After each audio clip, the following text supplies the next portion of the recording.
Good morning class. आज हम study करने जा रहे हैं 12th फिजिक्स का चैप्टर नंबर 1 जो है इलेक्ट्रोस्टैटिक। इलेक्ट्रोस्टैटिक को हम आज ब्रीफली एक्सप्लेन करेंगे कि इलेक्ट्रोस्टैटिक क्या होता है, क्या इलेक्ट्रोस्टैटिक का मीनिंग होता है। तो सबसे पहले चलिए शुरू करते हैं कि इलेक्ट्रोस्टैटिक जो है उसका क्या मीनिंग है। देखिए इलेक्ट्रोस्टैटिक ये 2 वर्ड से मिलकर बना है, जिसमें जो पहला वर्ड है वो है इलेक्ट्रो। तो इलेक्ट्रो का जनरल सा अगर हम मीनिंग निकालते हैं तो ये मीनिंग है इलेक्ट्रिक, मीनिंग है electric charge. Electro means electric charge. और स्टैटिक, स्टैटिक का मीनिंग है स्टैटिक एक ऐसी पोजीशन है जिसमें सभी चीजें फिक्स होती हैं और we can say that it is rest position. तो रेस्ट पोजीशन की अगर हम बात करें तो स्टैटिक का जनरली मीनिंग हम लिखते हैं रेस्ट। देन अगर हम पूरा वर्ड एक्सप्लेन करें तो इलेक्ट्रोस्टैटिक जो है वो है when electric charge at in rest position. अगर इलेक्ट्रिक चार्ज जो है वो रेस्ट पोजीशन पे है तो हम कह सकते हैं कि ये क्या है, इलेक्ट्रोस्टैटिक है। जो पूरी प्रोसेस है वो इलेक्ट्रोस्टैटिक की पोजीशन है। जब electric charge when electric charge is in rest position, so this is electrostatic. तो हमने इसको समझ लिया है कि इलेक्ट्रोस्टैटिक आखिरकार क्या है।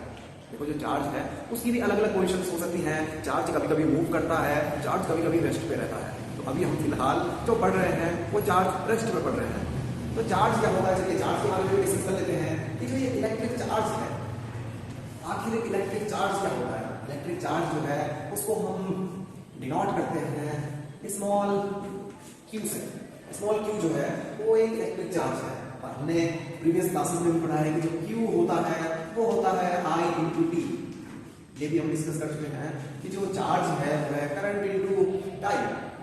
अब अगर हम इसको और ज्यादा एक्सप्लेन करते हैं और अगर बेसिक वर्ड में इसको स्टडी करते हैं तो इलेक्ट्रिक चार्ज क्या होगा। देखो जनरली जब भी हम चार्ज की बात करते हैं रेगुलर लाइफ में तो हम कहाँ पे करते हैं। देखो चार्ज जो है अगर स्टार्टिंग करें तो हमारा जो मोबाइल फोन है उसको हम चार्ज करते हैं। कोई भी इलेक्ट्रॉनिक डिवाइस है जो इलेक्ट्रिक चार्ज से चलता है तो उसको हम क्या करते हैं, चार्ज करते हैं। और थोड़ी देर बाद जब उसकी एनर्जी जो है, जब उसकी बैटरी डाउन हो जाती है फिर से उसको चार्ज किया जाता है। इट मीन्स जैसे ही हम किसी चीज को चार्ज करते हैं तो वो चीज वर्क करना स्टार्ट कर देती है। जैसे हम लोग खाना खाते हैं तो खाना खा के हमें एक एनर्जी आ जाती है, और वैसे ही जो मोबाइल फोन्स है उनको जब चार्ज किया जाता है तो उसमें भी एक एनर्जी आ जाती है। So we can say that कि जो चार्ज है वो एक फॉर्म ऑफ एनर्जी है। जो चार्ज है वो एक फॉर्म ऑफ एनर्जी है। अब कैसी फॉर्म ऑफ एनर्जी है ये भी हम समझ लेते हैं। देखिए जब भी हम इस इलेक्ट्रिक चार्ज की बात करेंगे तो चार्ज जो है इसके लिए कंजर्वेशन लॉ भी आता है। कंजर्वेशन लॉ के अकॉर्डिंग ना तो हम चार्ज को प्रोड्यूस कर सकते हैं और ना ही चार्ज को डिस्ट्रॉय कर सकते हैं। इट मीन्स चार्ज जो है ना तो जैसे एनर्जी के केस में होता है ना तो एनर्जी को प्रोड्यूस किया जाता है और ना ही उसको हम डिस्ट्रॉय कर सकते हैं। तो उसी तरह से जो इलेक्ट्रिक चार्ज है उसको ना तो हम डिस्ट्रॉय कर सकते हैं और ना तो प्रोड्यूस कर सकते हैं। तो इसके लिए भी वही कंडीशंस है, वही कंजर्वेशन लॉ है जो एनर्जी के लिए अप्लाई होता है। So firstly we have a conservation law of electric charge, conservation law of electric, or we can say the conservation law of charge, conservation law of charge. So according to this law, जैसे conservation of energy का law हमने apply किया था उसी तरह से conservation of charge का law भी हम यहाँ पे अप्लाई करते हैं कि charge can not be created nor be destroyed. ना तो चार्ज को हम क्रिएट कर सकते हैं और ना ही इसको डिस्ट्रॉय किया जा सकता है। ओके, सो ये आपका कंजर्वेशन लॉ ऑफ चार्ज है। Okay clear. सो अभी हम बात करते हैं types of charges. So next we have 2 types of charges. Types of charges. So types of charges की जब हम बात करते हैं तो we have 2 types of charges. First one that is positive charge. पहला जो चार्ज है वो है पॉजिटिव चार्ज और दूसरा second we have a negative charge. Second जो चार्ज है वो है हमारा नेगेटिव चार्ज। अब पॉजिटिव चार्ज है, नेगेटिव चार्ज है, ये चार्ज के 2 टाइप्स हैं। अब देखिए जैसे हम पॉजिटिव और नेगेटिव को स्टडी करते हैं तो उसके लिए हम एक एटम का एग्जांपल ले सकते हैं कि जो हमारा एटम है, देखो एटम जो होता है वो एक स्फेरिकल है और हॉलो स्फीयर की तरह होता है, अंदर से खोखला होता है। इसमें बहुत सारे साइंटिस्ट हैं, चाहे रदरफोर्ड है, चाहे वो हमारे उन्होंने अपने अपने मॉडल दिए थे। अब हम इसका कंक्लूजन की बात करेंगे कि आखिर इसमें होता क्या। तो ये एक एटम है, एटम के सेंटर में एक न्यूक्लियस होता है, न्यूक्लियस है, ये न्यूक्लियस है, और न्यूक्लियस में होते हैं न्यूट्रॉन और प्रोटॉन, और इसके बाहर जो इलेक्ट्रॉन्स होते हैं वो यहाँ पे इसके बाहर घूमते रहते हैं, रिवॉल्व करते रहते हैं इसकी डिफरेंट ऑर्बिटल्स। तो इलेक्ट्रॉन मूव करते रहेंगे, प्रोटॉन जो होते हैं वो अपनी पोजीशन पे फिक्स्ड होते हैं, और प्रोटॉन पे चार्ज है पॉजिटिव, इलेक्ट्रॉन पे चार्ज है नेगेटिव, एंड जो न्यूट्रॉन है उस पे कोई भी चार्ज नहीं है। इट मींस जो न्यूट्रॉन है वो न्यूट्रल है। Okay, so now we have positive charge from proton and negative charge from electron. अगर हम बात करें कि जो नेगेटिव चार्ज है और पॉजिटिव चार्ज, देखिए इनकी जो वैल्यू है वो सेम होती है। एटम के केस में अगर प्रोटॉन की वैल्यू की बात करें और इलेक्ट्रॉन की वैल्यू की बात करें, तो प्रोटॉन पॉजिटिव चार्ज जो है वो होता है plus 1.6 into 10 to the power minus 19 coulomb. Coulomb जो है वो चार्ज की ऐसा यूनिट है। So 1.6 into 10 to the power minus 19 coulomb. अगर हम नेगेटिव चार्ज की बात करते हैं तो ये ही जो है वैल्यू कन्वर्ट हो जाती है नेगेटिव में। तो वैल्यू तो सेम है बट उसका जो साइन है वो चेंज हो रहा है। इट मींस एक कंडीशन में पॉजिटिव चार्ज आएगा, positive charge for proton, and second condition में negative charge for electron, and जो वैल्यू है वो दोनों की वैल्यू जो है वो सेम है। सो ये बेसिक सा कॉन्सेप्ट है इलेक्ट्रिक चार्ज का। इलेक्ट्रिक चार्ज जो है वो एक फॉर्म ऑफ एनर्जी है। ओके, फॉर्म ऑफ एनर्जी है और इसमें कंजर्वेशन लॉ भी अप्लाई होता है। सो नेक्स्ट अगर हम और इसको स्टडी करते हैं तो जो सेम चार्जेस होते हैं, next condition that is similar charges. Similar charges have repulsion. Similar charges have repulsion, and in case of different charges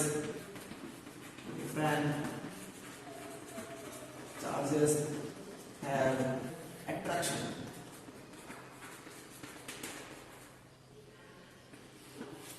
And what is the meaning of that? देखिए जो सिमिलर चार्जेस होते हैं, similar charges के between जो होता है वो होता है रिपल्सन।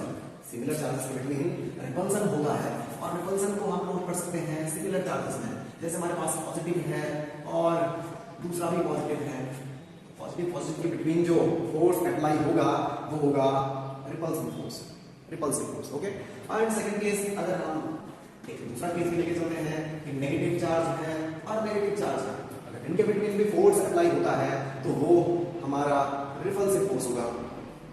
सेकंड डिफरेंट चार्जेस की अगर कंडीशन हम देखें तो ये है पॉजिटिव एंड ये है नेगेटिव।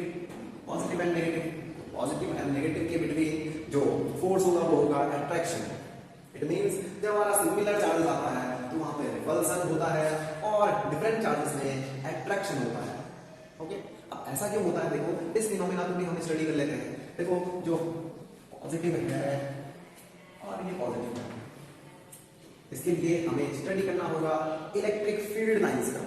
इलेक्ट्रिक फील्ड लाइंस यानी कि इलेक्ट्रिक फील्ड लाइंस जो होती हैं वो कहां से प्रोड्यूस होती हैं और कहां पे एंड कर जाती हैं। तो जो इलेक्ट्रिक फील्ड लाइंस हैं they always produce from positive. देखो पॉजिटिव से प्रोड्यूस होती हैं electric field lines. Electric field lines produce होंगी पॉजिटिव से, और नेगेटिव पे आते आते ये एंड हो जाती हैं।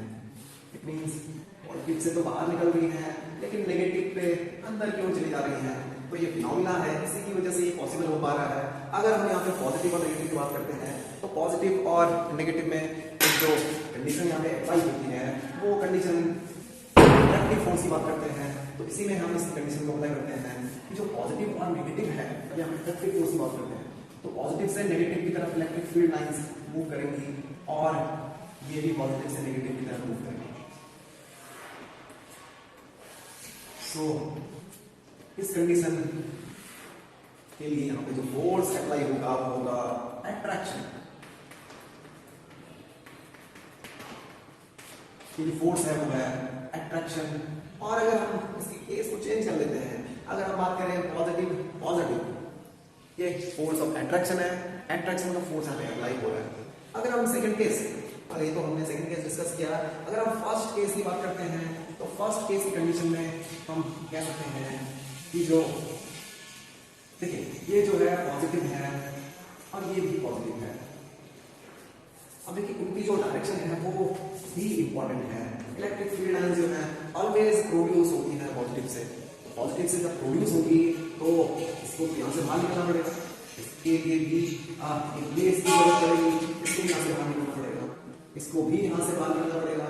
बट ये क्या करेंगी, जब ये आपस में पैरेलल होती है तो ये एक दूसरे से दूर हटती है, ये इनकी प्रॉपर्टी है। जब एक दूसरे के पैरेलल होगी तो एक दूसरे से दूर हटती है, तो एक दूसरे के पैरेलल होने पे ये अपने लिए प्लेस को जनरेट करेंगी, अपने लिए जगह बनाएंगी और जगह बनाते हुए एक दूसरे से तभी जगह बना पाएंगी जब एक दूसरे से दूर रहेंगे। अगर इनको नजदीक रखते हैं तो वहां पे अपनी कंडीशन फॉलो नहीं करती हैं, तो इस कंडीशन के लिए हम कह सकते हैं कि यहाँ जो फोर्स है वो है force of repulsion, repulsive force यहाँ पे अप्लाई होगा।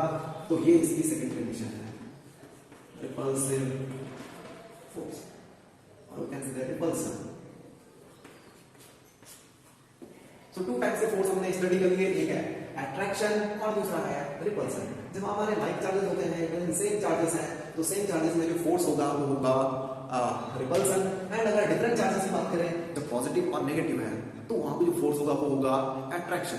सिमिलर के जैसे मैग्नेट में होता है, सेम पोल्स होते हैं तो उसमें रिपल्सन होता है, और different poles like north and south, तो नॉर्थ और साउथ जो होते हैं वो आपस में एक दूसरे को अट्रैक्ट कर जाते हैं। तो उसी तरह से यहां पे भी ये प्रॉपर्टी फॉलो होती है। सो आई होप ये सबको क्लियर होगा। सो इलेक्ट्रिक चार्ज का ये बेसिक कॉन्सेप्ट। इलेक्ट्रिक चार्ज जो है वो होता है Q I into T। इसकी जो SI यूनिट है वो है कूलम, SI यूनिट है कूलम, और Q is equal to I into T। I है यहाँ पे इलेक्ट्रिक करंट और T है टाइम।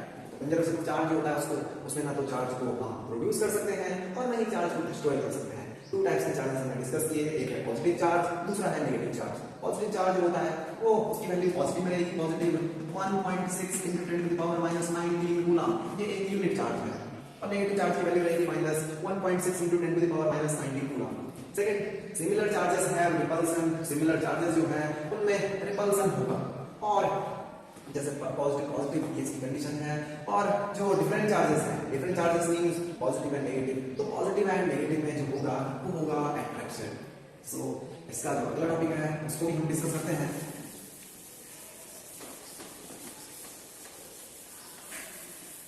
सो 12th के बोर्ड में ये जो छोटे से क्वेश्चन हैं ये भी एक नंबर के पूछे जाते हैं, ये भी इंपॉर्टेंट है।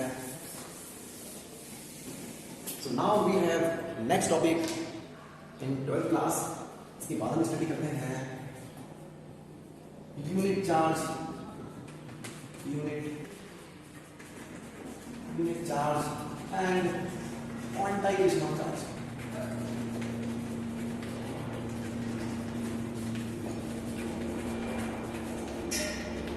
Unit charge and quantization of charge. तो इसमें जो फर्स्ट टॉपिक है वो है यूनिट चार्ज। अब अगर हम जब भी यूनिट चार्ज की बात करते हैं, यूनिट चार्ज का मतलब यह है कि जब हम किसी चीज को स्टार्ट कर रहे हैं, स्टार्ट यानी शुरू कर रहे हैं, तो वहां पे जो यूनिट का मतलब है सबसे छोटा, it means it is minimum amount of charge. सबसे छोटी जो अमाउंट है वो है यूनिट चार्ज। यूनिट यानी बहुत छोटा सा जहां से वो स्टार्ट हो रहा है। तो यूनिट चार्ज जब भी हम डिस्कस करते हैं इज मिनिमम क्वांटिटी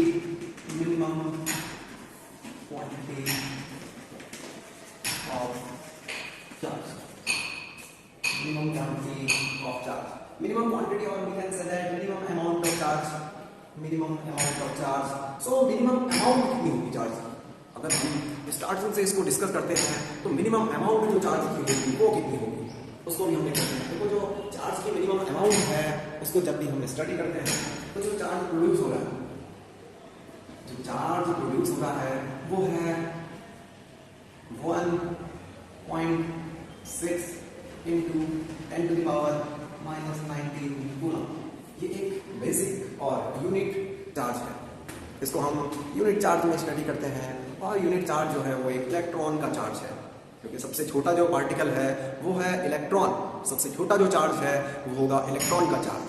सो इस कंडीशन में हम इसको स्टडी कर रहे हैं कि जो सबसे छोटा चार्ज है वो है Q = 1.6 × 10⁻⁹ कूलम।